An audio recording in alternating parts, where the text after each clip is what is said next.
Hare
निर्विघ्नं कुरु मे देव।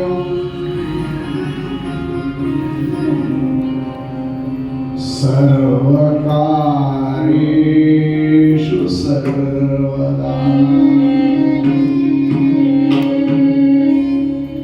सर्वमांगल्ये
असीम कृपेने साधू संतांच्या थोर आशीर्वादाने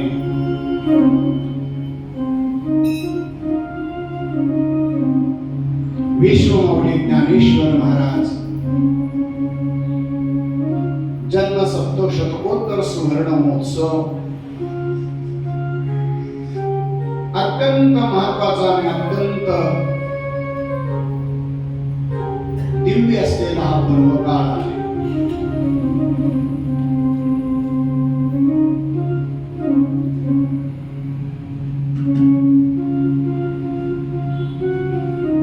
त्रिवेणी संगमाचं स्नान जीवनामध्ये जे महत्वाचं असतं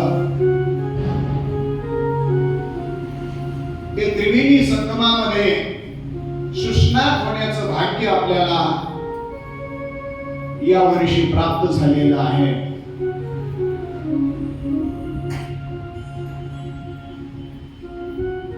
दोन 2025 ते 2026 हे वर्ष विश्वमाऊली ज्ञानेश्वर महाराजांच्या 750व्या जन्म उत्सवाचं आहे.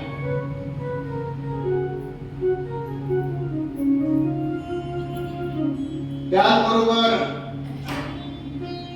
पुण्यश्लोक अहिल्यादेवी होळकर यांच्या जन्माचं 300वे वर्ष म्हणजे त्रिजन्म शताब्दी महोत्सव हा एक सुवर्णकाळ आपल्या जीवनामध्ये आलेला आहे.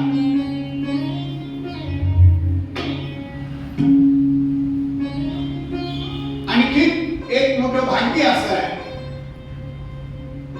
की या दोन सत्पुरुषांच्या जन्माच्या शताब्दीच्या उत्सवामध्ये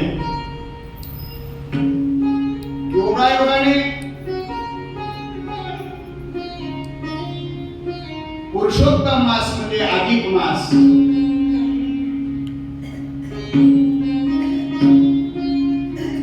याला 4 नाव आहे. एक पुरुषोत्तम मास आहे, एक त्याला दुसरं नाव अधिक मास आहे,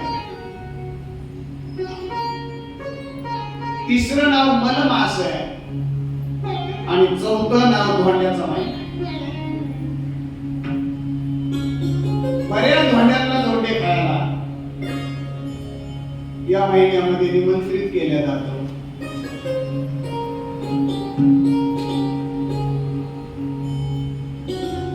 परंतु हा महिना जो अधिकाचा आहे, शास्त्राने सांगितलं की 12 महिने तुमच्या प्रपंचाकरता आहे.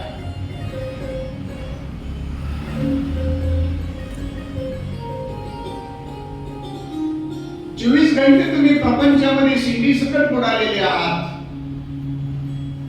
नाही 12 महिने तुम्हाला देता आले, नका देऊ. प्रपंचाच्या व्यापातून निदान कमीत कमी 3 वर्षानंतर येणारा जो अधिकाचा महिना आहे, त्या अधिक महिन्यामध्ये जर परमार्थ केला तर अधिकस्य अधिकम फलम असं फल मिळणारा हा महिना आहे. तुमच्या प्रपंचातले 12 महिने वर्षातले देऊ नका देवाला, पण देवाने तुमच्या करता भक्तीसाठी निर्माण केलेला हा महिना आहे, त्याचं नाव अधिक मास.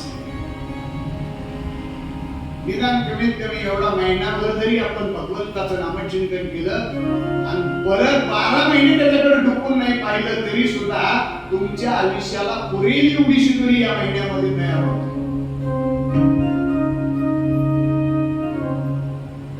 पण खाण्यापिण्यामध्ये खाना-पिना सुखसे सोना नाहक जमाना, संपूर्ण आयुष्य खाण्यापिण्यामध्ये झोपण्यामध्ये बर्बादीकडे आपलं चाललंय. आणि म्हणून या अधिक महिन्याचा पर्वकाळ आपल्याला सुस्नात होण्याचं भाग्य आहे. अनेक वर्षी 31 मेला अहिल्यादेवीची जयंती आपण साजरी करत आलेलो आहोत आणि पुढे पण करत राहणार आहे. परंतु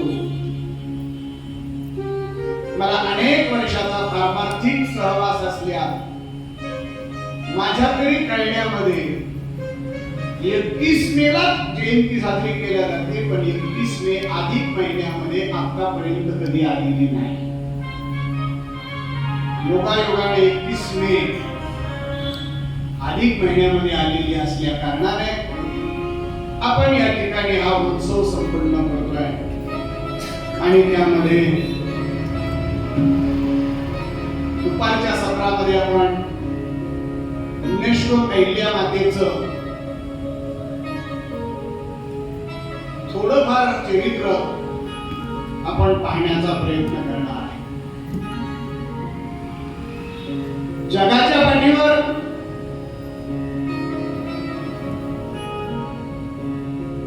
कर्तबगार म्हणून असलेला पुरुष प्रधान देशामध्ये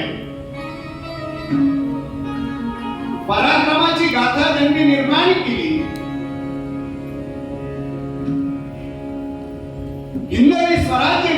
केलं. त्या राजा शिवछत्रपती शिवाजी महाराजांनी एक इतिहासाचं सोनेरी पान या ठिकाणी निर्माण केलं. पुरुष प्रधान संस्कृतीमध्ये पुरुषाने केलेल्या कर्तव्याचा जगामध्ये डांबोरा पिटत असताना पुरुषाच्या खांद्याला खांदा देऊन वेळ प्रसंग पडली तर पुरुषाच्या पुढे सुद्धा पदर कमरेला ठेवून उभा राहणारी जगात स्त्री आहे. ही ताकद तिने जगात दाखवून दिली. तिचं नाव पुण्यश्लोक अहिल्यादेवी आहे. कोण म्हणतं स्त्रिया दुबळे आहेत, कोण म्हणतं स्त्रिया अबला आहेत. अरे ठरवलं मर्जीवाने बिचारे, पण जर ठरवलं ना तर अनेकांना घाम फोडण्याची ताकद त्यांच्यामध्ये आहे. एवढी शक्ती संपन्न आहे. त्या अहिल्यादेवीचं चरित्र अथांग आहे, सागराप्रमाणे. आपण किती वर्णन करणार आहे, तासभरात तर काय वर्णन करणार. एका सद्ग्रस्ताला तहान लागली होती. दिवस उन्हाळ्याचे होते. पाणी पाणी करत रखरख त्या उन्हात धावत पळत होता. पाणी मिळत नव्हतं. दूर एक सरोवर दिसलं. धावत पळत गेला. कमरेवरच्या पाण्यापर्यंत गेला आणि अथांग त्या पाण्याकडे पाहत राहिला. मला वाह, काय गोड झरे वाहतात, काय घडायत, काय नाटायत, काय सुंदर अशा प्रकारचं त्याचं खळखळणार आहे. काय त्या पाण्याचा ओघ, काय त्या पक्ष्यांची किलकिलाट, काय ते सौंदर्य संपन्न वातावरण. माझ्या उन्हामध्ये रखरख त्या जीवाला जी काही तहान लागलेली आहे, आता ती तहान पूर्णपणे भागणार आहे. पण एवढी मोठी तहान लागली, या तहानेपुढं हे सरोवरातलं पाणी पुरल का? पाणी तर अथांग आहे.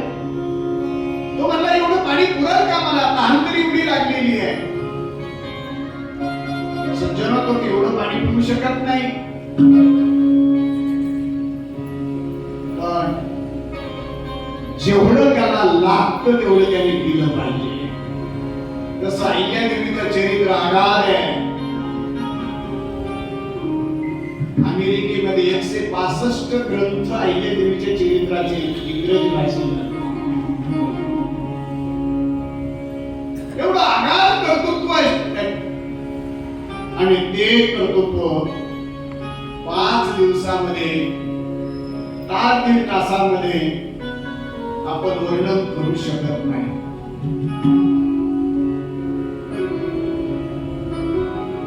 आपली वाणी तिथपर्यंत पोहोचू शकत नाही. आपल्या वाणीनं ते यथार्थ वर्णन होऊ शकत नाही. पण ज्ञानोबाच्या ज्ञानेश्वरीचा आधार घेऊन आपल्याला आपल्या जीवनाची वाटचाल करायची.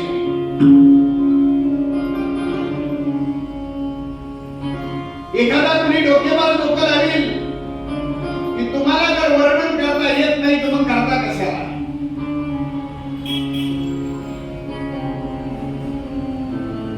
पण माझ्या माऊलीने मला सांगितलं, माझ्या ज्ञानेश्वरीने मला सांगितलं, बाबा श्रमलेल्या जीवाला,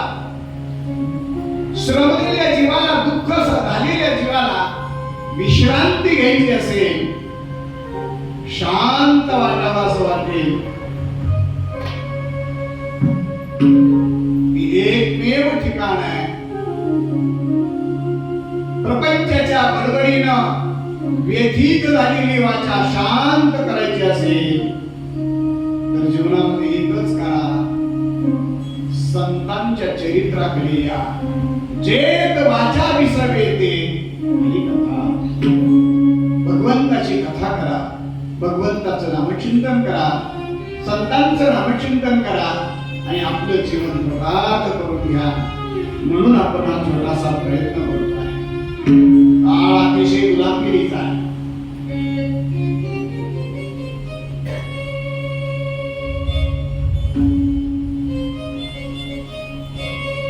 एका बाजूने आदिलशाही आहे, एका बाजूने कुतुबशाही आहे,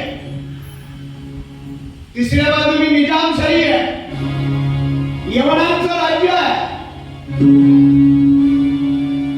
हिंदूंचे देवस्थानाचे कळस कापले जात होते, मंदिरं उद्ध्वस्त केले जात होते, अनेक स्त्रिया वाटवल्या जात होत्या, धर्मांतर केले जात होते.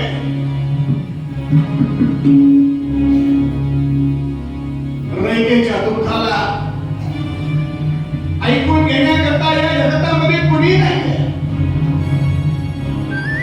कुणाकडे पाहावं, कुणाच्या आश्रयाला जावं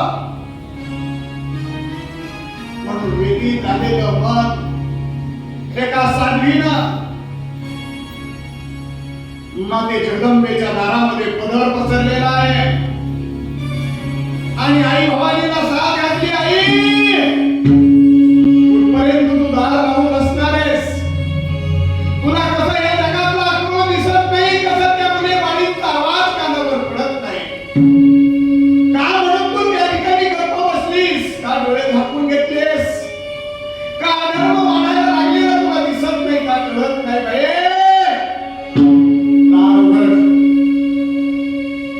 दारू उघडवे, दारू उघडवे, दारू उघडवे, दारू उघडवे, दारू उघडवे, दारू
काहीतरी कर आणि मला एखादं का होईना असं रत्न दे की त्या रत्नाच्या परिणाम या जगातल्या स्त्रियांचे लक्षण अतिशय चांगल्या पद्धतीने राहतील. या देशातल्या स्त्रिया मानाने सन्मानाने भरल्या बाजारामध्ये फिरतील. त्या मातेचा आवाज ऐकला आणि छत्रपती शिवाजी महाराजांचा जन्म झाला. 16व्या शतकातली गोष्ट आहे. शिवाजी महाराजांनी हिंदवी स्वराज्य स्थापन केलं, रयतेचं राज्य केलं, रयतेला लेकरासारखा जीव लावला. अनंत प्रकारच्या संकटाला सामोरं जात जात जात जात निजामशाहीचा बढावा, आदिलशाहीचा बढावा, कुतुबशाहीचा बढावा केला आणि धर्माचं राज्य उभा करण्याचा प्रयत्न केला. अनेक लढाया केल्या, कधी विजय, कधी 2 पावलं मागं, कधी समेट, परंतु स्वराज्य निर्माण केलं. वार्धक्य छत्रपती शिवाजी महाराजांचा अंत झाला. कालांतराने राजा, धर्मवीर, धर्मभूषण, स्वराज्याचा रक्षक बाळराजे शंभूराजे, शंभूराजांचा अवतार कार्य झालं. शंभूराजांचा अवतार कार्य अतिशय प्रगाढ आहे. मला अहिल्या देवीचं चरित्र सांगायचंय, याची मला पूर्ण जाणीव आहे. परंतु जातवान शेतकरी तोच असतो की अगोदर उन्हाळ्यामध्ये शेती नांगरतो, महिना 2 महिने तावणीला टाकतो, नंतर त्याच्यामध्ये आऊत आणतो, डेकळं पडतो आणि मग मशागत केल्यानंतर पाऊस पडल्यानंतर योग्य वन पाहतो आणि मग चांगल्या क्वालिटीचं बी.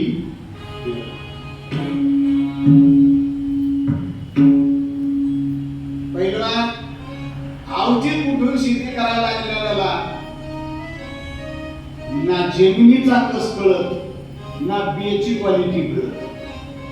कोणत्या टायमाला कोणतं बी पेरावं याची सुद्धा काय पाहिजे.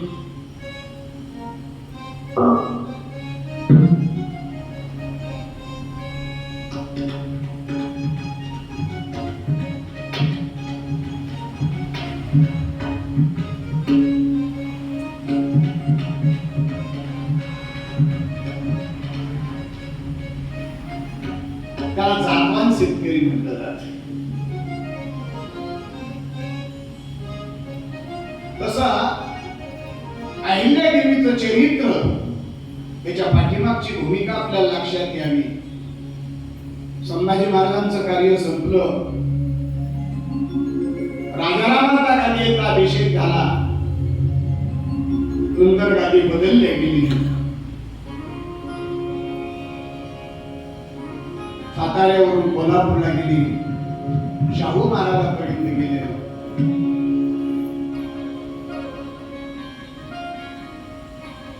आणि तिथून पुढं छत्रपती शाहू महाराजांच्या नंतर पेशवाईचा जन्म झाला. पेशवाईच्या काळामध्ये बाळाजी विश्वनाथ नावाचे चिटणीस होते.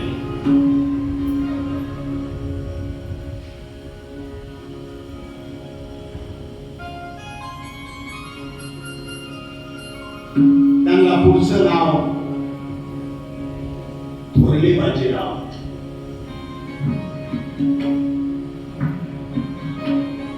छत्रपती शिवाजी महाराजांनी हिंदवी स्वराज्य निर्माण केलं, तसाच कर्तबगारपणा कर्तृत्वपणा बाळाजी विश्वनाथकडे होता. आणि बाळाजी विश्वनाथच्या सानिध्यामध्ये 2 मोहरे सापडले.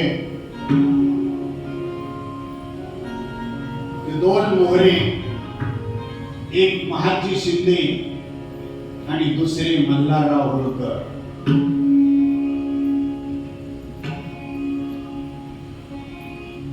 मल्हाररावांचा जन्म, मल्हाररावांचं मूळ गाव पुरंदर तालुक्यामध्ये वीर नावाचं गाव आहे. बसवोबाचं वीर मूळ गाव त्यांचं ते. परंतु साथीचे आधार आले आणि मल्हाररावांचे वडील वारण्यात गेले. माझ्या लेकराला कुणाचा तरी आधार असावा, मी बाई माणूस, मला कुणाचा तरी आधाराची आवश्यकता आहे, म्हणून त्यांच्या घरात एक घर नीरा नदीच्या जवळ मुरुम नावाचं गाव, पलीकडे होळ नावाचं गाव,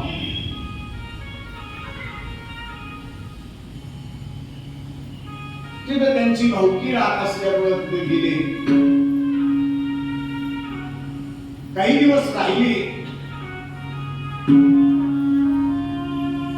पण भावकीचा त्रास तिला सहन करावा लागला.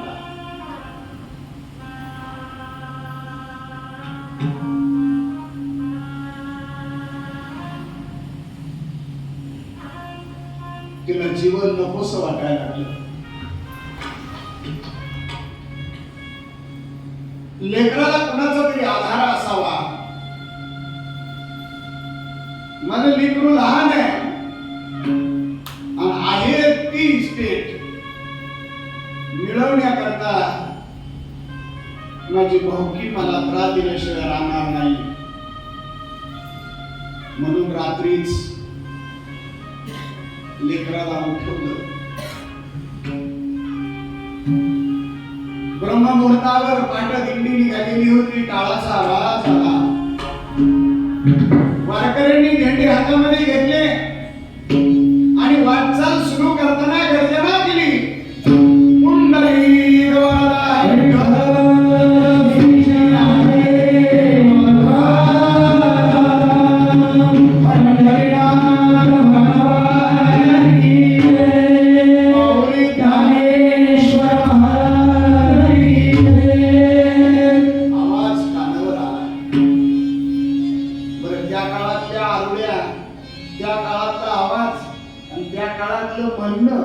मी चांगलं पाहिलंय. मला वाटतं तुम्हाला माहित आहे बाबा शेवटपर्यंत काळे 4 ला कीर्तन करतो.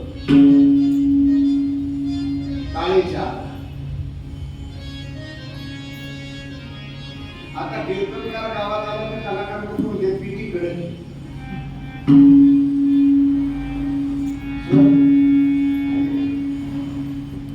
जुन्या काळामध्ये 6 महिने नांगर असायचा आणि बैलाला सांभाळण्याकरता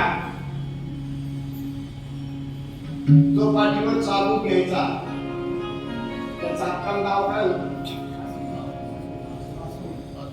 आसूड नाही. तो लांब असतो तो नांगरावरचा चावड्या म्हणजे त्याला मागच्या बाजूला उभा असताना तरी धोका टाकला तर पुढच्याला लागला पाहिजे.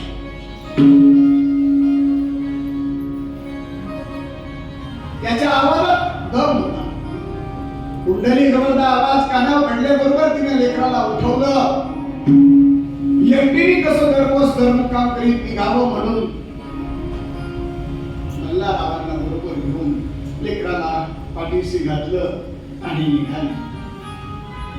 पुढे जाता दिंडीमध्ये वारकऱ्यांमध्ये मिसळून गेल्यामुळं खाण्यापिण्याची सोय झाली, राहण्याची सोय झाली, सुट्टीची सोय झाली. आळंदीपर्यंत येणं झालं. आता आळंदीतून पुढे जायचं कसं?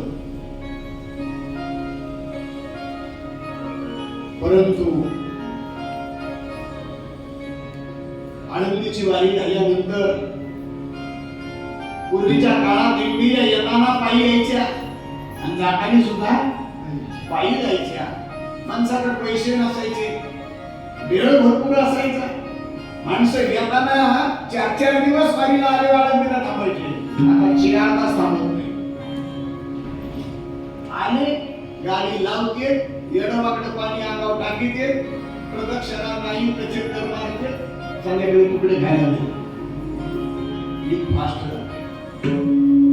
माघारी परतीच्या प्रवासाला निघालेल्या दिंड्या माघारी जात होत्या.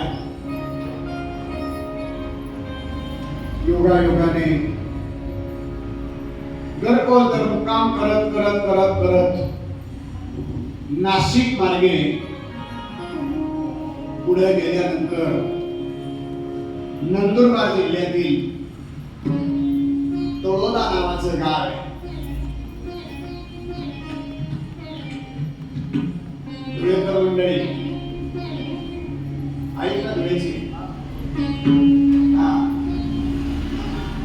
तुमच्यापासून शहाद्याच्या जवळ जे तळोदा आहे ना, त्या तळोद्याला बारगळांची जहागिरी होती. त्या बारगळांचं नाव आहे भोजराज. ते भोजराज बारगळ त्यांची ती गडी अजूनही तुम्ही जर कधी गेले तर ती गडीवर जा.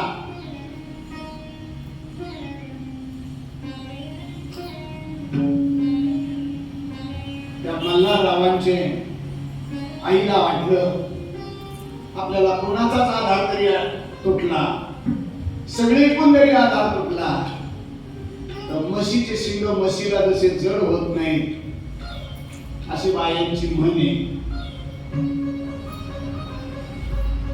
बायांना वाटतं मी माझ्या आईबापाला जड नाही. पण एक सांगू का, एकच सांगतो, आता धोंड्याच्या महिन्यात कुठल्या सासऱ्यांनी आपल्या जावयाला चप्पल केली मला माहिती नाही, पण चांदीची चप्पल केली मोबाईलवर कोणी पाहिलं? आता या वर्षी इतकी महाग झाली नाही. त्याच बरोबर जावयाला चांदीची चप्पल केली, कोल्हापुरी चप्पल.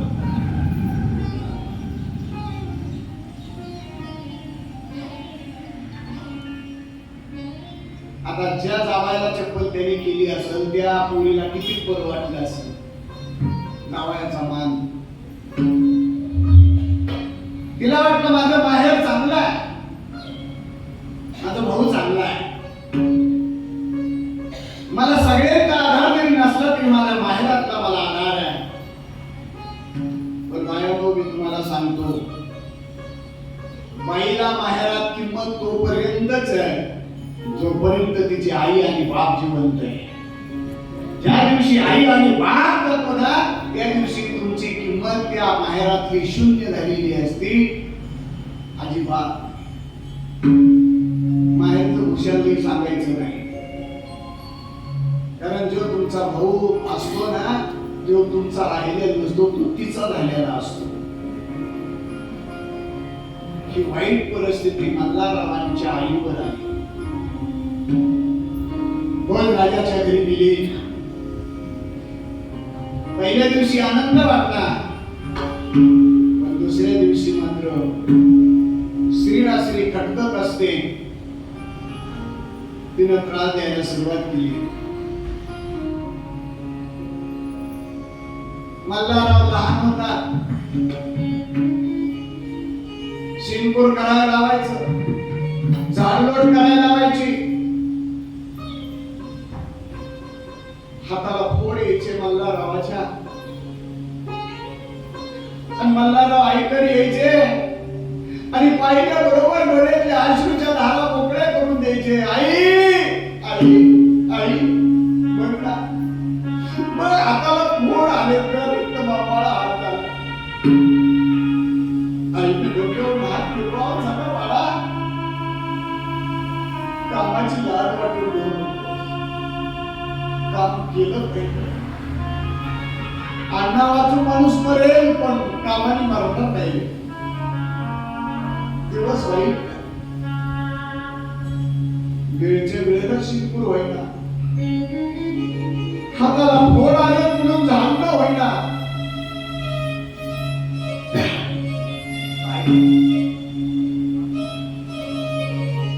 काम वेळेत होत नाही.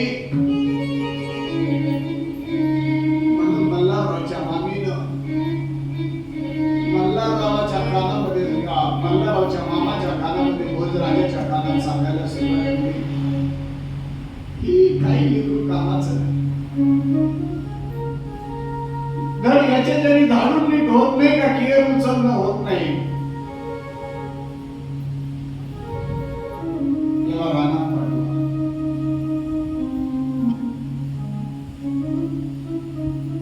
गुरु चारण्याच्या निमित्तानं मल्हाररावांना पाठवलं जायचं. सूर्योदयाच्या अगोदर गुरु सोडायचे. दिवसभर उन्हात तानामध्ये गुरु चालायचे आणि दिवस मावळल्यानंतर घरी आणायचे.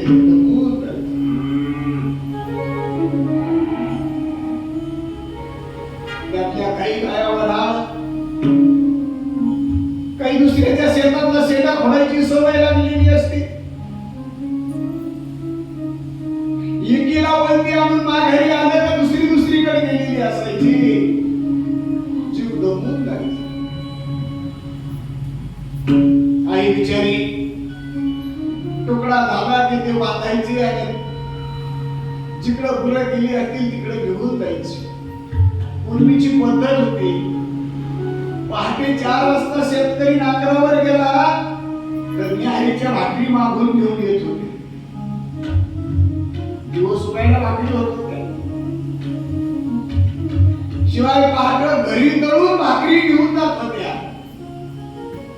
आता गडी दळणाला गिरणीत असतो.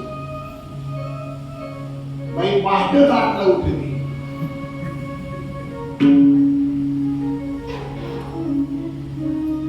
एकच मालक आणि एकच लेकरू, पण त्याचं सुद्धा त्याला टायमाला मिळत नाही.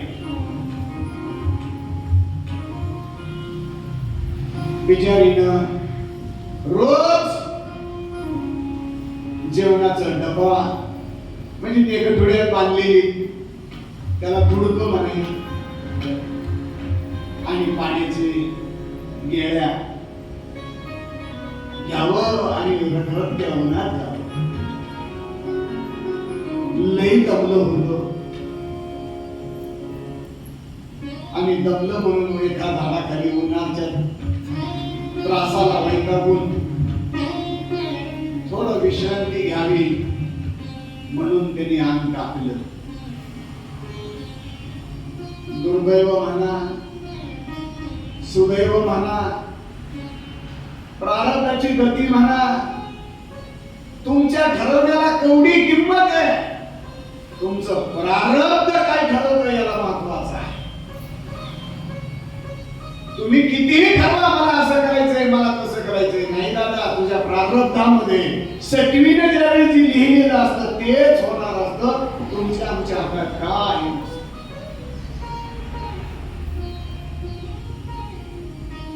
मल्हारराव खाली पडले. एक ढिपूळ घेतला आणि उशाला गेला आणि मल्हाररावांनी अंग टाकल्याबरोबर डोळा लागला. म्हणतात ना भुकेला कोंडा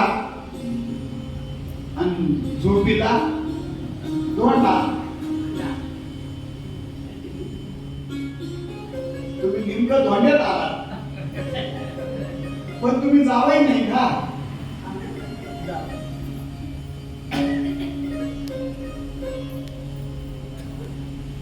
डोकं टेकवल्याबरोबर ढेकळावर डोकं टेकले बरोबर डोळे टाकले.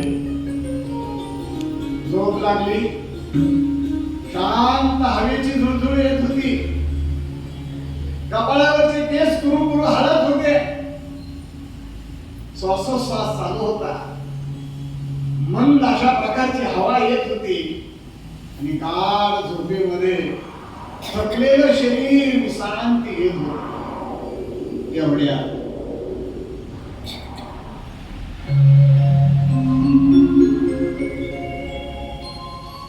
अचानकपणे नकळतपणे भयानक असा काळा भिन्न नाग त्या ठिकाणी सळसळ सळसळ सळसळ करीत आलेला. मल्हाररावच्या ढेकळाच्या डोक्याला घेऊन झोपलेले होते. त्या ढेकळाच्या जवळ आलेला आहे आणि त्या नागाने अशी फडी उगारलेली आहे आणि ती नेमकी फडी नागाची समोर आलेली आहे. मल्हारराव शांत झोपलेले आहे. ना मल्हाररावांना त्या असलेल्या सर्पाबद्दल भीती वाटते, ना झोपीतलं आपलं सुख आता संपेल याची भीती वाटते. मस्तीमध्ये झोपलेले आहे. गाढ झोप लागलेली आहे आणि सळसळ सळसळ सळ करीत तो नाग तिथं आलेला. त्याने असा फणा उघडलेला आहे आणि आता तो फणा उघडलेला असा खाली येणार तेवढ्यामध्ये मल्हाररावांची आई पाण्याचा गेडे आणि भाकरीची गठुडं घेऊन तिकडून आली. ऊन चमकत आहे म्हणून असा हात लावून पाहिला तर ज्या झाडाखाली मल्हारराव झोपलेला आहे त्या मल्हाररावकडे नजर गेली. काळी जायचं होतं. धस केलं. माझं मित्र दमलं काही म्हणूनच झाडाखाली झोपलंय. जवळ जाऊन पाहिले तर तिला बाळ नाही दिसलं. नुसतं बाळ नाही दिसलं तर त्या बाळाच्या चेहऱ्यावरती पाहत पाहत पाहत पाहत पुढे पुढे सरकत होती. तेवढ्यामध्ये तिला तो भला मोठा भुजंग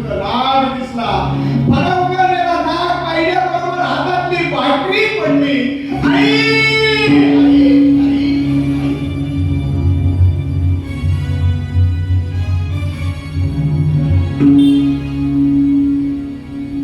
पण घाबरून जर जावं तर माझं लेकरू आज माझ्यापासून हुकून जाईल.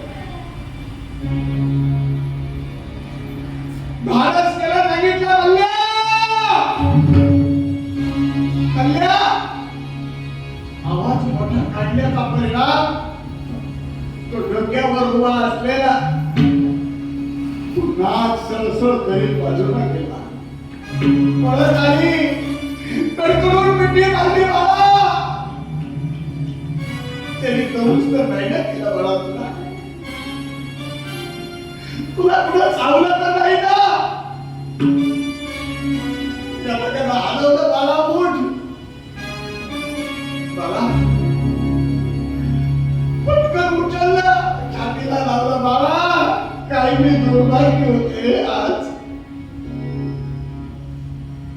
काय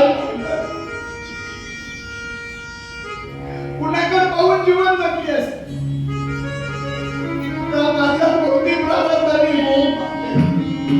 देवा.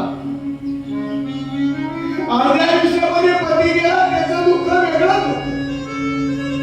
रोज प्रपंचामध्ये मला सांगताना अडचणी येतात ते दुःख वेगळंच होतं. आज काय माझ्या पाठपुढे मागून देवा. कोणत्या जन्मातलं पाप आहे म्हणून तुम्हाला ही वेळ वाढवून आणली. पटापटा मुके घेतले, आरामाला घेतल्या, कडा कडा मोठं बोलले बाळा. वाईट वेळ होती.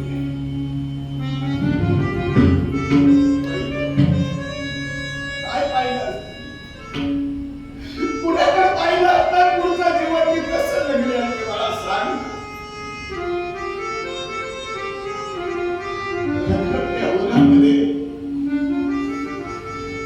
चेष्टीत पडलेल्या बाळाला काही कळत नव्हतं की आई असं काय करते. आईच्या वेदना आईला लेकराला काय माहिती.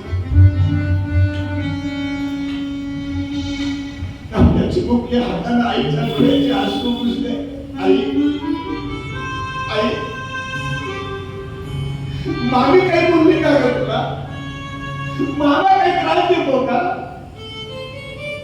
कारण तेच तू काय उत्तर. आईला काय उत्तर द्यावं लेकराला. आपण तुला एका मोठ्या मोठ्या सरपंच दोष केला असता. कसं बोलायचं काय सांगायचं. लेकरू बोलायला बरोबर त्याला उचलायचं. मोठ्या मुठी घ्यायची. कुर्बानाची सांगितली बाळा तू काही विचारू नाही मी काही सांगू नाही. मला गावाला जवळ घेतलं. गुरु एकत्र केली घरी. हा मुलगा बातमी भद्राजाच्या कानावरती.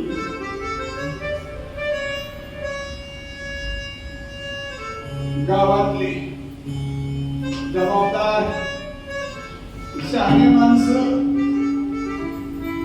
मल्हाररावला बोलतील.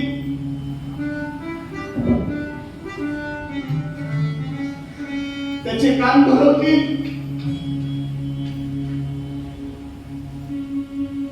माझ्या विरोधात उभा करतील. आणि म्हणून भोज राजाला कळाल्यावर भोज राजाने मल्हाररावला जवळ घेतलं.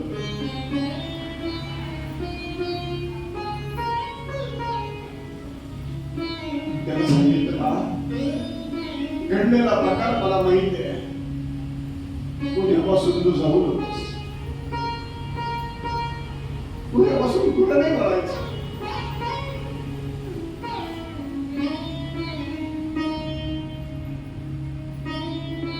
लांब नकोस. श्रीमद भागवतामध्ये ज्यावेळेस माझ्या भगवान गोपाल कृष्णाला गावातल्या गवळणीनं त्रास दिला, गाराणे केले आणि सगळे गाराणे ऐकल्यानंतर यशोदेनं काही राखण्याकरता भगवंताला ज्यावेळेस पाठवायचं ठरवलं, त्यावेळेस तिची अंतःकरणाची झालेली जी अवस्था होती ती कृष्णाला मी समजायला म्हणते, बाळा हो,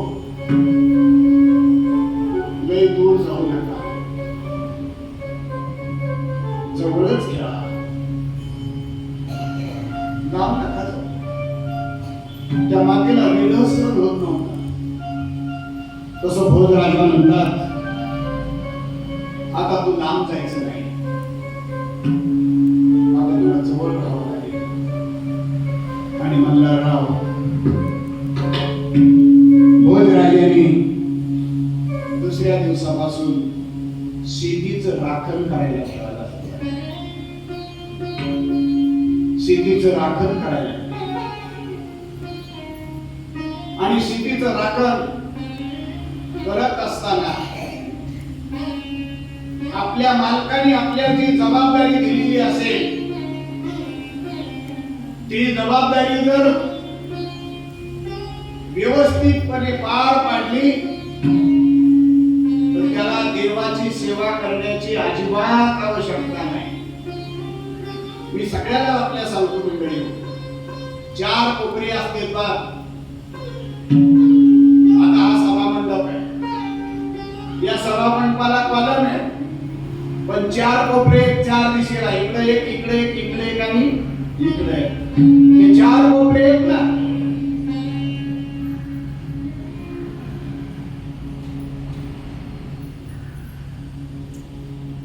तसे 4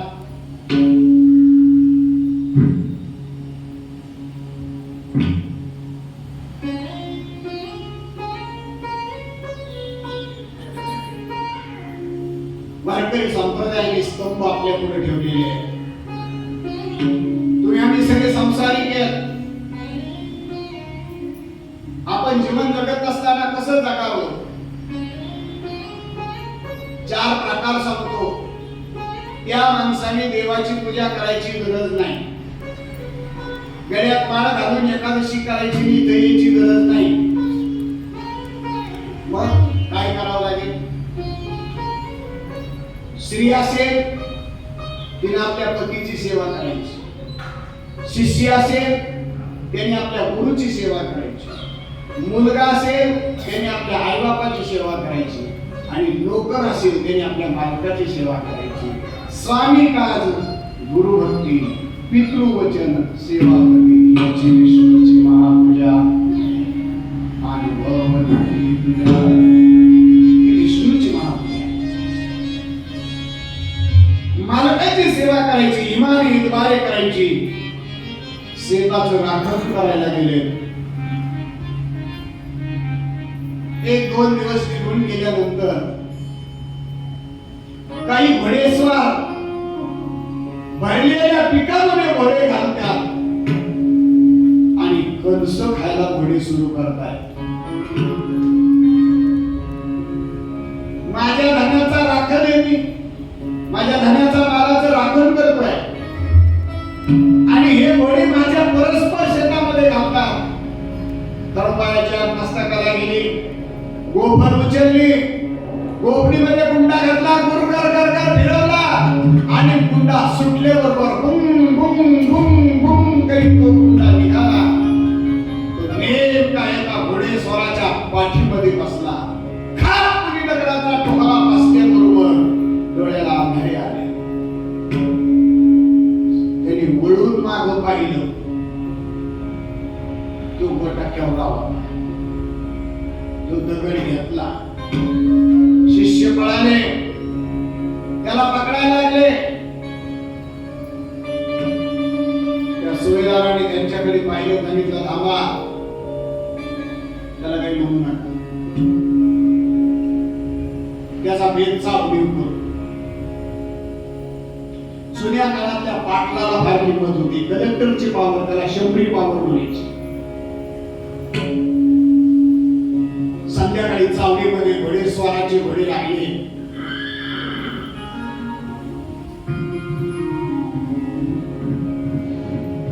संध्याकाळची वेळ झाली. लोक आपले काम धंदा उरकून घराकडे निघाले.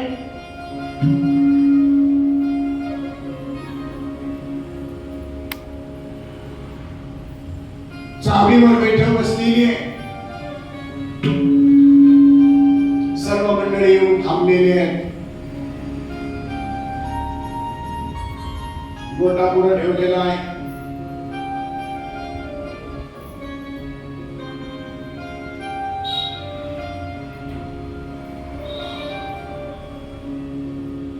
त्या घोडेस्वारानं गावाच्या पंचायती समोर तो दगड ठेवला, सांगितलं तुमच्या गावामध्ये अमुक अमुक शिवारामध्ये एका मुलाने या गोपटी कोंडेने मला मारले. कोतवाल पळाले. ते मुलगाचा शोध घेतला. भोज राजापर्यंत गेली ती तपास यंत्रणा. भोज राजाला बोलून घेतलं. ते लेकरू घेऊन भोज राजा तिथे गेला. ते दुसरे तिसरे कोणी नव्हते. ज्यांची सुभेदारी राजा भोजकडे होती ते थोरले बाजीराव, बाळाजी विश्वनाथ. त्यांनी मुजरा केला, सरकार माफ करा, दुबळ्याचं लेकरू आहे, समज दिल्यावर ऐकेल, चूक झाली असेल तर चूक पदरात द्या, आईचं अंतःकरण ठेवा.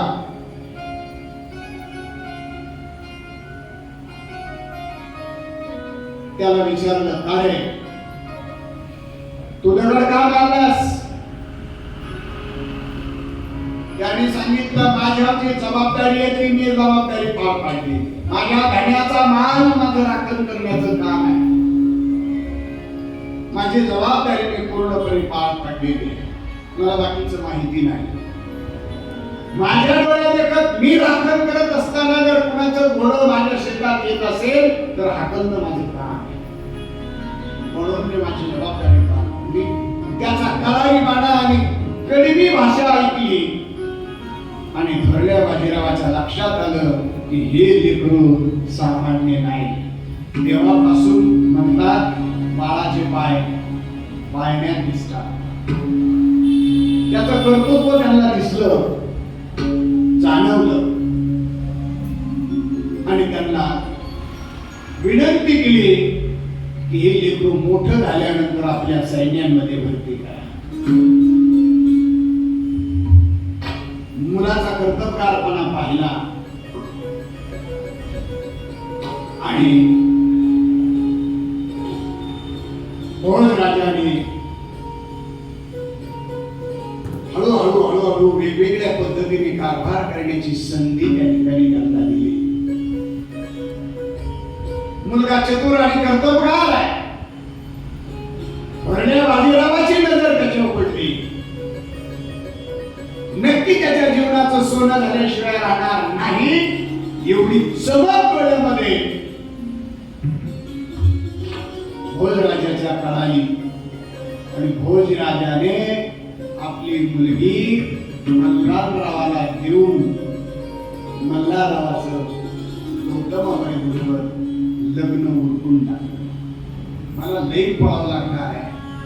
कथा 4 दिवसात उरकायची पण नावीला निदान उद्या आपल्याला अहिल्या देवीचा जन्म तरी करता आला पाहिजे. आज मला नाही वाटत शक्य होत नाही तिथपर्यंत जाऊन. परंतु जीवनामध्ये कर्तबगारपणा पाहिला, लग्न सोहळा पार पडला, आनंद वाटला आणि काही कालांतराने भोजराजाच्या पदरी मल्हाररावांना नोकरी मिळाली. 25 स्वारांची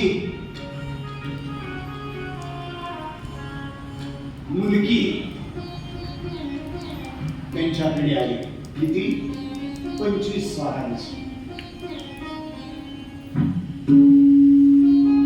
आपल्या भाषेत पंचायत समिती, कारण सुरुवातीतून होती ना कारभार करायची पद्धत. 25 गावांच्या स्वारांची त्यांच्याकडे जबाबदारी देण्यात आली. त्यांचा कणखरपणा, मानेदारपणा आणि त्यांचं असलेलं वैभव पाहून मुलगी देऊन जावाई करून जीवनामध्ये मी कृत्य झालो असं भोजराजाला वाटायला लागलं. हळूहळू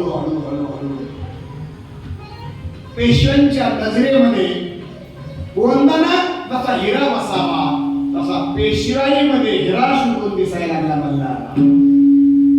आता मल्हाररावांचं कर्तृत्व आगार, फार मोठं नाव. मल्हारराव हा थोरले बाजीरावांच्या तुलनेने माणसं पारखण्याची नजर मल्हाररावांमध्ये होती. या मल्हाररावांच्या नजरेतूनच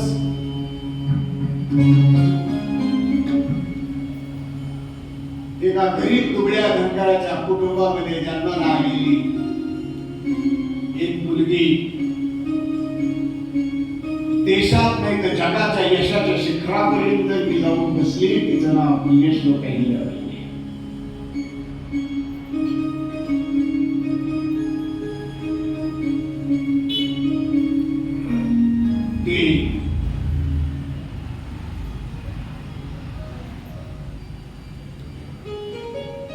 मला वाटतं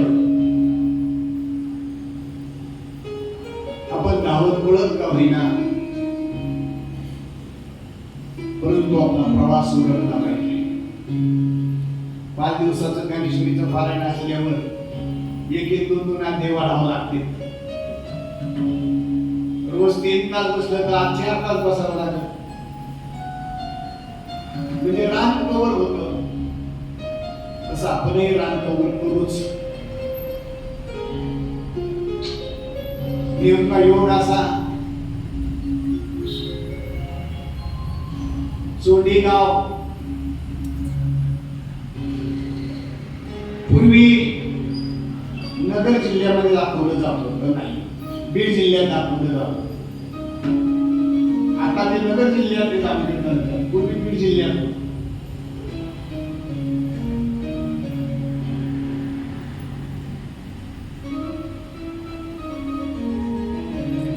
त्या चोंडीगावचे मानकोजी शिंदे त्यांचा विवाह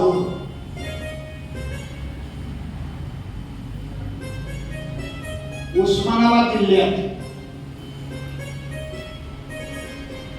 चोरखळी नावाचं गाव, आणि त्या चोरखळी नावाच्या गावामध्ये मैंदर नावाचा परिवार. त्या मैंदर नावाच्या परिवारातून जी मुलगी आली होती तिचं नाव सुशीला. नानकोजीचा आणि सुशीलाचा विवाह संपन्न झाला.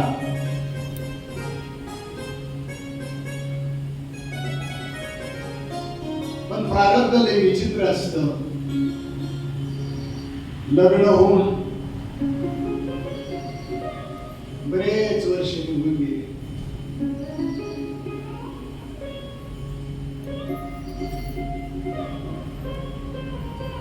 पण पोटी संतान नाही.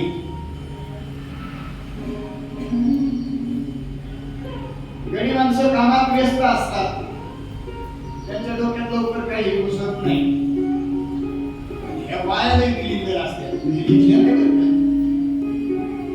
तिकडच्या गावाकडच्या. पोरगी नांदून आली ती विचारित नाही तुझ्या नवऱ्याला पगार किती आहे, तुला शेती किती आहे, तुझी सासू कशी आहे का, हे नाही विचारित. पहिले विचारतात आहे का काही.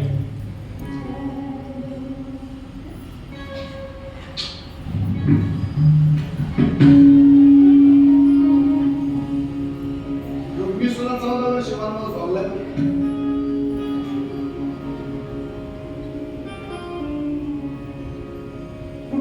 मागून घरी आलं की डोकं खायचं काम सुरूच असायचं. आणि मग सल्ले बाहेर घेतात त्या दवाखान्याचा त्या देवाला त्या बामणाकडे घेऊन येतो. मला तर सल्ला दिला होता ती गुजरातला एक बाई आहे,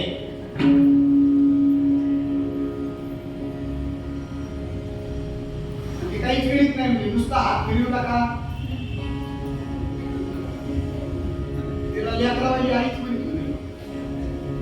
म्हणजे मला काय नाव तिचं पार्वती बाई.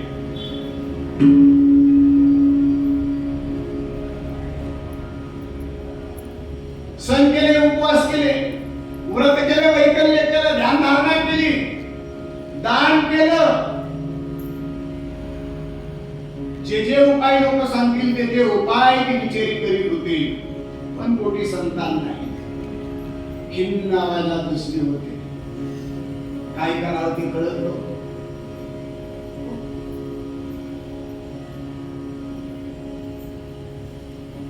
कुणाला तोंड दाखवावं तर गावात निपुत्रिका आलं म्हणून पाहायचं, आणि निपुत्रिकाचं तोंड पाहणं म्हणजे वाईट मानायचं.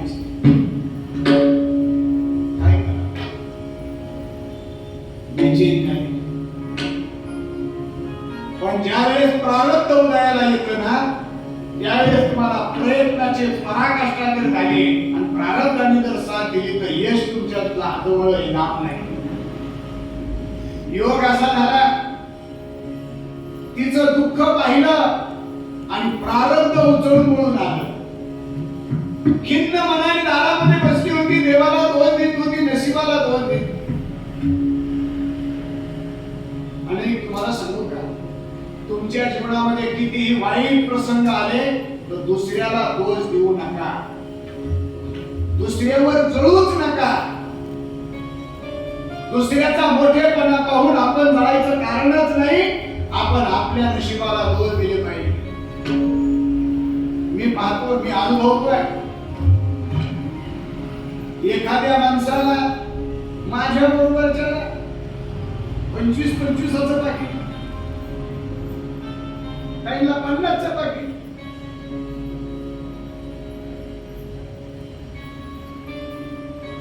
आणि आम्हाला मात्र हट्ट्या मोठा पाकिट.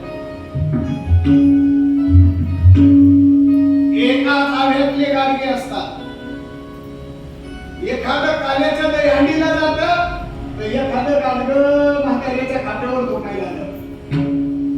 हे गाडग्याचं प्रारब्ध आहे म्हणून इथं पडले, आणि त्याचं प्रारब्ध आहे म्हणून ते तिथं वर गेलंय. प्रारब्ध हे पाठी काहे असले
वाटणी केली प्रारब्धाने. कसं सुशिलाचं प्रारब्ध उदयाला आलं. खिन्न मनाने दारामध्ये बसलेली असताना कानावर आला, भिक्षांदेहि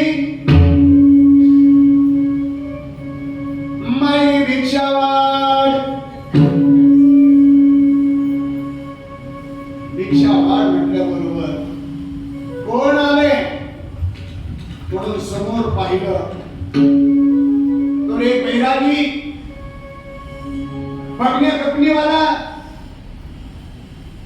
कपाळाला भस्म लावलेलं, बगलेमध्ये झोळी अडकवलेली, हातामध्ये कोबडी धारण करून त्या सुशिलाच्या दारामध्ये भिक्षा वाढवाय म्हणून आवाज देते. तिने विचारलं, आपण कुठून आलात? तुम्ही कोण? तुम्ही कुठून आलात? तुम्ही कुठून आलात तुम्हाला सांगता येत नसेल तर तुमची भाषा काय ती तरी सांगा. माणसं भाषेहून कळते. जुमरी भाषा वेगळी, नगरी भाषा वेगळी, खानदेशी भाषा वेगळी, बरोबर आहे की नाही? आणि वेगळी तिकडं मराठवाड्यात गेलं तर वेगळी आहे, साताऱ्याकडे गेलं तर वेगळी आहे. तसं तुमची भाषा काय आहे? काय बोलता तुम्ही? बंगाली बंगाली बाबा बोलतो बंगाली, बंगाली बंगाली बाबा बोलतो बंगाली.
भिक्षा वाढाई करता आली.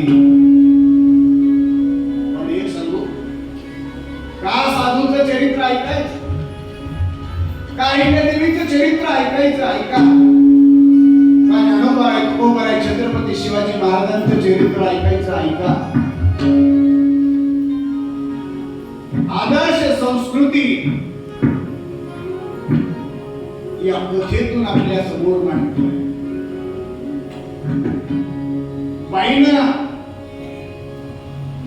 जीवन जगत असताना संसारामध्ये राहत असताना एक गोष्ट ध्यानात ठेवायची, आपल्या पायाचं नख आणि आपल्या डोक्याचा केस, पायाच्या नखापासून तर डोक्याच्या केसापर्यंत आपलं पूर्ण शरीर झाकलेलं असावं ही भारतीयांची संस्कृती. आज अनाचार अत्याचार वाढले, त्याचा दोष समोरच्याला देऊ नका. आपलं प्रदर्शन आपण मांडतोय म्हणून हे अनाचार बोलतोय.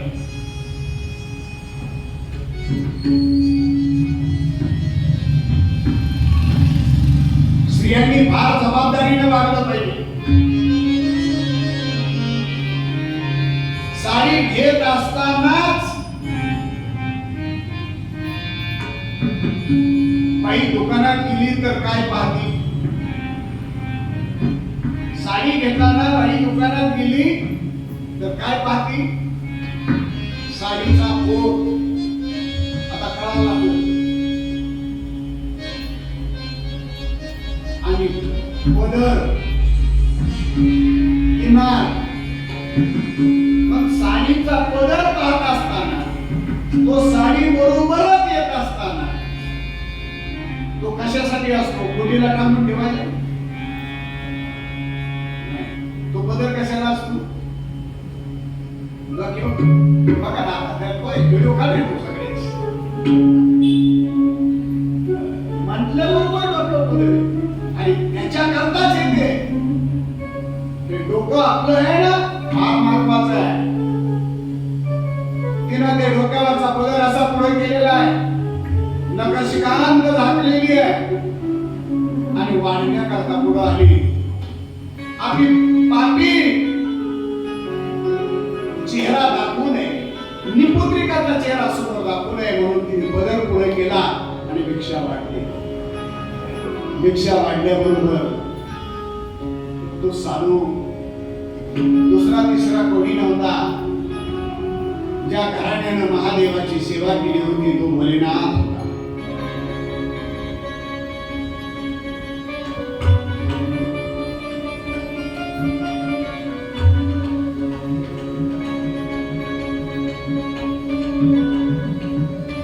त्या भोलेनाथानं सांगितलं, पदर का घेतला डोक्यात? तिने सांगितलं, निपुत्रिकाचं तोंड दाखवू नये ना म्हणून घेतला. नको काळजी करूस, तुझ्या पोटी फार मोठी चांगली संतान जन्माला येणार आहे. पण त्याच्याकरता एक काम करावं लागेल. काय? तुला कोल्हापूरला जावं लागेल. त्या भोलेनाथाच्या आदेशाने त्यांचं मन बदलवलं आणि सुशलाबाई दोघंच्या दोघं घरपोच धर्मकाम करीत करीत करीत करीत कोल्हापूरच्या देवीचं दर्शन घेतलं. 4 दिवस मुक्काम केला. देवीची मनोभावी पूजा केली, आराधना केली आणि घरी आली. त्या जगदंबेला प्रार्थना केली, हे जगदंबे, तू पवित्र आहेस, तू पावन आहेस, तू जगत तारणी आहेस, माझ्या जीवनातलं दुःख हरण करणारी आहेस. तू माझ्यावर कृपा कर. गावगावी आहे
देवीला विनंती करून प्रसन्न केलेला आहे.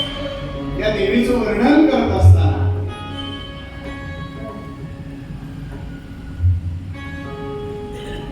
पाए गिरी नंदिनी नंदित मेरी विश्व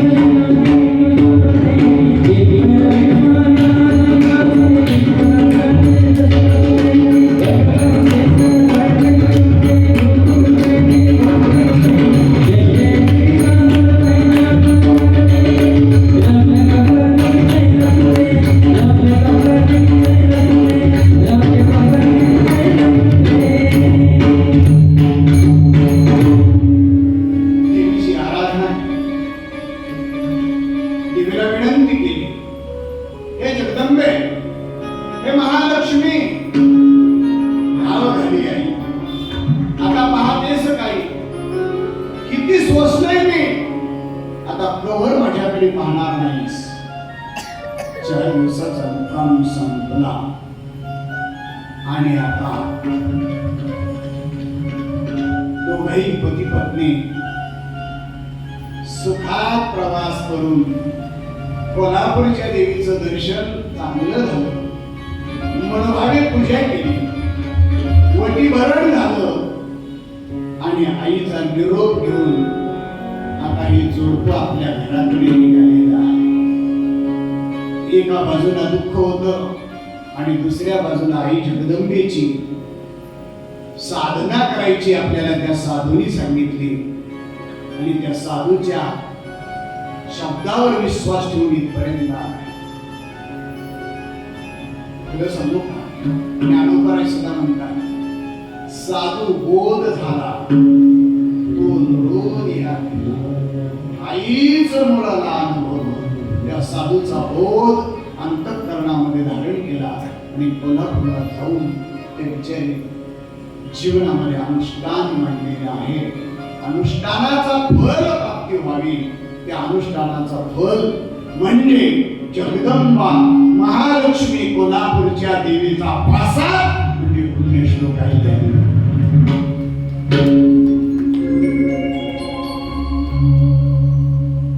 सामान्य डोंगर दऱ्यामध्ये भटकंती करणाऱ्या धनगर कुटुंबामध्ये गेल्या जन्माला आलेली मुलगी जगाच्या इतिहासामध्ये नाव नोंदवते. ही आईच्या गेल्याच्या संगतीत घडत नाही, ही देवीच्या आणि महादेवाच्या संगतीनं घडलेलं असल्यामुळे. फार ईश्वराची महादेवाची सेवा जीवनामध्ये आहे आणि देवीची अद्भुत शक्ती त्यांच्यामध्ये आहे. म्हणून तर जगामध्ये राणी विक्टोरिया झाली, राणी एलिझाबेथ झाली, राणी झाशीची राणी लक्ष्मीबाई झाली. जगामध्ये अनेक राणींनी कर्तव्यपणा गाजवला, अनेक राज्य घडवण्याचं काम केलं, देश घडवण्याचं काम केलं. पण जगाच्या पाठीवर पुण्यश्लोक हा बहुमान फक्त आणि फक्त अहिल्या देवीलाच आहे, दुसरा कुणाला. मी म्हणेन पुण्यश्लोक कोणत्या विद्यापीठाची डिग्री आहे. पुण्यश्लोक हा कोणत्या राष्ट्रपतीच्या काळामध्ये दिलेला पुरस्कार आहे. पुण्यश्लोक हा ना राष्ट्रपतीच्या हाताने मिळालेला पुण्यश्लोक ना डिग्री. पुण्यश्लोक हा बहुमान आहे. तो बहुमान संपूर्ण जगाने, संपूर्ण विद्वानाने, काशीच्या पंडितांनी शास्त्राध्ययन करून जे सार काढले, मंथोनी नवनीता तैसे रे अनंता. ते नेमकं कशामुळे एवढा प्रयत्न करून सार काढलं पुण्यश्लोक नावाचं, त्याचंच चरित्र आपण उद्यापासून पाहणार. उगाच कुणाच्या तरी मनात आलं काहीतरी नाव दिलं चालत नाही. आमचे गुरुवर्य संस्थेमध्ये शिकवत असताना सांगायचे, तुम्ही 4 वर्षाचं अध्ययन केल्यानंतर तुम्ही या जगामध्ये हरिभक्ती करायला सुरुवात करणार आहे. हरिभक्ती करण्याकरता तुम्ही या दारात आलात माऊलीच्या. हरिभक्ती करत करत तुम्ही जीवनाची वाटचाल करणार आहे. पण एक लक्षात ठेवा, तुम्हाला इथून पुढे धोतर नेसल्यानंतर, कपाळाला गंध लावल्यानंतर, गळ्यात माळ घातल्यानंतर तुमच्या नावाच्या अगोदर तुम्हाला एक डिग्री लावली जाईल. तुमची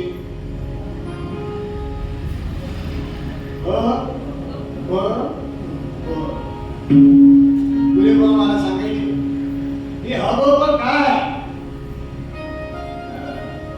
त्याचे लय अर्थ आहे. हरभरे भरडण्यात पटाई,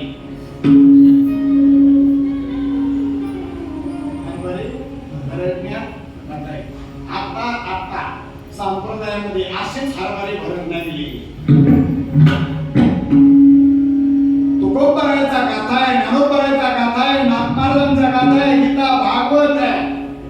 अरे एवढं मोठं संत वाङ्मय असून आम्ही हरभरेच भरडीत चाललोय.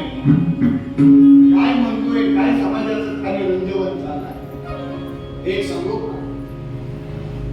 मरेपर्यंत कीर्तनकारांनी रोज एका बंदरी घेतला आणि त्या बंगाला कोणा स्पर्श जरी नाही केला तर मरेपर्यंत कीर्तन केले तर अभंग शिल्लक राखले कीर्तनकार म्हणते.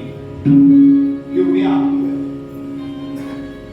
प्रमाण आहे, वेद आहे, शास्त्र आहे, पुराण आहे, याच्या भांडवलावर असावा. पण आता मात्र अवघड झालाय. जाऊ द्या, सारख्या भोपळ्यात हात घातला तर हातच भरून हातात काही लागायचं, त्यापेक्षा हातही भरायला नको आणि घालायला. पण गुले बाबा म्हणायचे तुम्हाला का म्हणतात एक लक्षात ठेवा. हरी भक्त पुढं परायण. परायण शब्द म्हणजे काय माहितीये का? गुले बाबा म्हणायचे तुम्हाला या जगात आता हरिभक्त म्हणणार आहे, तुम्हाला या जगात हरिभक्त म्हणणार आहे. पण हरिभक्त त्या दिवशी तुम्ही होणार आहे पुढचा प तुम्हाला घातवते. तुम्ही हरिभक्त त्या दिवशी या जगात राहणार आहे, तुमचा प वाटोळ करणार आहे. पुढचा प कशासाठी आहे? तुम्हाला सावध करतोय. कारण प या 12 खडीमध्ये शेवटचं अक्षर काय माहिती का?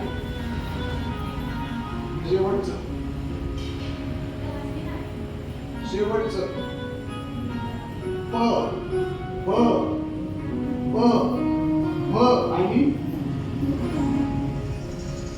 पच्या 12 खडीतलं पहिलं अक्षर प आहे आणि शेवटचे अक्षर म आहे. या दोन्ही अक्षराला द जोडा. याला काय जोडायचा? द जोडायचा. प ला द जोडला तर काय होतंय? पद. आणि जिथं पद येतं तिथं मद येतो. हरिभक्ती करत असताना पद आणि प्रतिष्ठा, तुम्हाला जर हरिभक्ती करायची असेल तर पद आणि प्रतिष्ठा हे तुमच्या हरिभक्तीला आड येणार आहे. ही पद आणि प्रतिष्ठा सोडून तुम्ही हरिभक्ती करा, मग तुमच्या हरिभक्तीला कधी कलंक होणार नाही. जीवनामध्ये ही हरिभक्ती आपण का करायची? इथं कामाला येणारी करा हरिभक्ती. सोडवी यमा.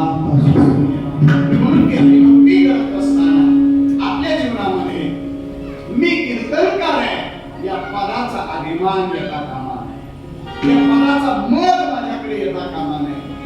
माझ्या जीवनामध्ये हरिभक्ती करणे गरजेचं आहे. ती हरिभक्ती माझ्या जीवनामध्ये पूर्ण होणार.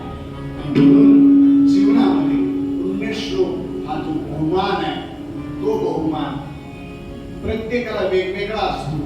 परंतु जगाच्या पाठीवर फक्त 3 पुण्यश्लोक होते. किती? 3. फक्त 3.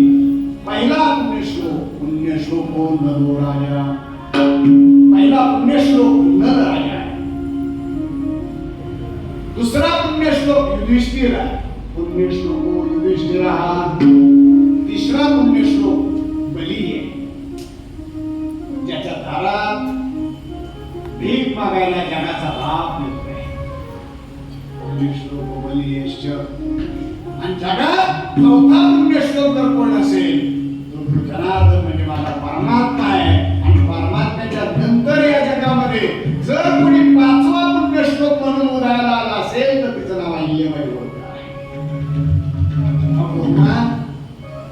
पैसे देऊन सत्कार स्वीकारण्यासारखं नाही. ते पुरस्कार दिले जातात ना, ते पुरस्कार आता सगळे विकले जातात. संस्थेला मदत केली की पुरस्कार जाहीर पुण्यश्लोक हा कसा नाही, ऐकल्या पुण्यश्लोक कसा मिळाला याचं चिंतन आपण वाटचालीमध्ये उद्यापासून पुन्हा करण्याचा प्रयत्न करू. आजची वेळ आपली संपलेली आहे. आपण आज याच ठिकाणी कथेचा विश्राम करू. वेळ संपलेली आहे. आपण सगळेच्या सगळे कार्यक्रम वेळेत केले पाहिजे. पण काय झाले, 12ला पारायण सुटल्या सगळे माणसाचं जेवण झालं तर आवरावरी करायला वेळ जातोय. सगळे जेवल्यानंतर मला जेवायला 2:30 वाजले. एकदम येतो, त्याचं जेवण झालं की मग दुसरा येतो, त्याचं होऊस तर तिसरा येतो. 100 लोक एका टायमाला जर जेवायला बसले तर वाढणारा सुद्धा सोपं राहतं. 1000 लोक बसले तरी एका टायमाला जीव घालता येते. एक जर तरफ होईल तसं जर आलं तर आपल्यामुळं दुसऱ्याला तकलीफ होती आणि सगळेच माणसं जमलेली असते, सगळी सेवाच करायला आलेली असतात. याची दक्षता सगळ्यांनी घरी घेतली पाहिजे. पण आता नाविलाज जसं होईल तसा वेळ आपण घालवत आहोत. परंतु आज पहिला दिवस असल्यामुळे सगळेच कार्यक्रम आपले हळूहळू पुढे येत झाले. सकाळी पारायण थोडं उशिरा झालं, ध्वजारोहण थोडं उशिरा झालं आणि म्हणून आज कथा सुद्धा थोडी उशिराच झाली. तरी पण आपण बराचसा प्रयत्न केला. 15 मिनिटं तुमचे जास्त घेतले, उद्या अर्धा तास कमी करतो. आपल्याला सगळेच कार्यक्रम होणं महत्वाचं आहे. आज आता लगेच हरिपाठ आणि हरिपाठ झाला की चहा होईल आणि चहा झाला की बरोबर 6 ते 8 या वेळेमध्ये बेलदारवाडीचे माऊली ज्ञानोबा माऊली बेलदारवाडीकर फार मोठी व्यक्ती आहे, ज्यांनी पाठीमागे जोग महाराजांच्या शताब्दीच्या कालामध्ये 1,00,000 लोकांना खानदेशामधून मांड्याचं भोजन आणि टँकरनी आंब्याचा रस आणला होता. त्या व्यक्तीचे पाय आपले या ठिकाणी या धर्मशाळेमध्ये लागत आहेत. आज त्यांचं कीर्तन या ठिकाणी आहे. ते निघालेत. त्यांनी मला आता मगाशी कथेच्या अगोदर फोन केला, महाराज मी निघालोय पण प्रवास फार लांबचा आहे, खानदेशातून यायचंय, मला संध्याकाळी विश्रांतीची सोय होईल का? मी त्यांना म्हणलं पाहतो, करता आली तो करतो, तुम्ही या तर खरं, कारण तब्येतीमुळं बसणं उठणं होत नाही आणि तशी व्यवस्था आपल्याला करणं पण शक्य नाही. पण तरी सुद्धा आपण काहीतरी प्रयत्न करू. त्यांची कीर्तन सेवा त्या ठिकाणी होणार आहे आणि कीर्तनानंतर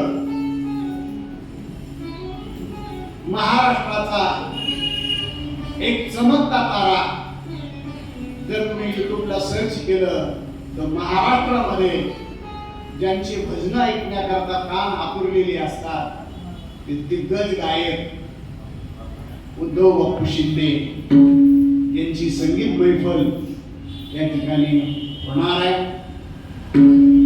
येणाऱ्या मंडळीला माझी विनंती आहे की हे माणसं तुम्ही लाखो रुपये देऊन गोळा करायची म्हणले तर एका टायमाला इतकी चांगली माणसं भेटत नाही. आपण फार मोठ्या प्रयत्नाने सगळे हिरे बनवण्याचा प्रयत्न केला. आता हिरेकडे पाहून गारा वाचायची पाळी येत असेल तर त्याचं दुर्भाग्य आहे. फार मोठमोठे माणसं आज तुम्ही पाहतालच. कीर्तनाला सुद्धा महाराष्ट्रातले नामवंत गायक कीर्तनाला पण येणार आणि रोज वेगवेगळे गायक या ठिकाणी येतील. असा दिव्य भव्य कार्यक्रम संध्याकाळी कीर्तन आणि संगीतमय बोल होईल. आपण सगळ्यांनी या ठिकाणी या कार्यक्रमाचा आनंद घ्यायचा आहे. वेळ संपलेली आहे. सर्वांच्या चरणी नतमस्तक होतो. माझ्या माता माऊल्यांना पुन्हा एकदा विनंती करतो, पुरुषांना एकदा विनंती करतो की आपण या धर्मशाळेमध्ये राहत असताना आपल्याला प्रत्येकाला कळकळीची विनंती आहे की कुठेही कसल्याही प्रकारची घाण आपल्याकडून होता कामा नये. आपल्याला 4 दिवस 5 दिवस इथं राहायचंय, परंतु आपण 5 दिवसांनी निघून जाऊ, पण इथं राहणाऱ्या मंडळीला कायमच इथं राहायचंय. कचरा सुद्धा आपल्याला दिसत तिथे त्यावेळेस आपण उचलायचा आहे. ज्या महिलांच्या हातात बांगडे असतील, ज्या महिला घरी आपापल्या घरचं निदान आपल्या पुरती तरी जागा झाडून घेत असतील, त्या महिलांना माझी विनंती आहे की सवय मोडू नये म्हणून 4-5 दिवस इथं सुद्धा जरा साफसफाई करा, झाडलोट करा, कचरा कुठे दिसू देऊ नका. महाराष्ट्रातले फार मोठे लोक आपल्याकडे येणार आहेत. आपला आदर्श, धर्मशाळेचा आदर्श लोकांच्या पुढे गेला पाहिजे, हीच आपल्या समोर विनंती आहे. सेवेला पूर्ण विराम. आपण सर्वांनी आरतीसाठी उठून उभे राहायचे. रामकृष्ण आहे.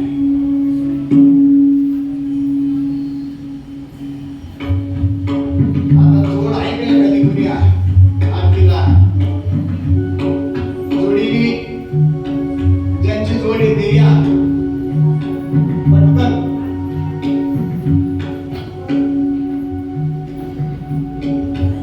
मी कसं काय खाली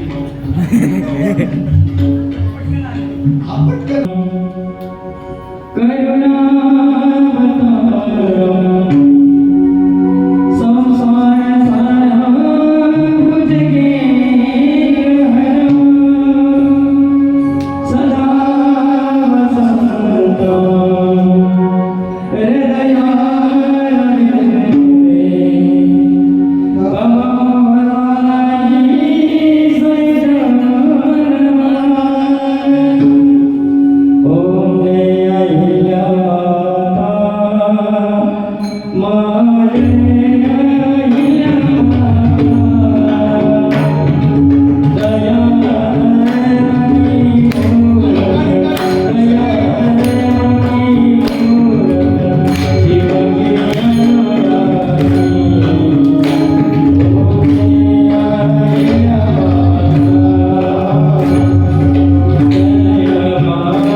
मेरी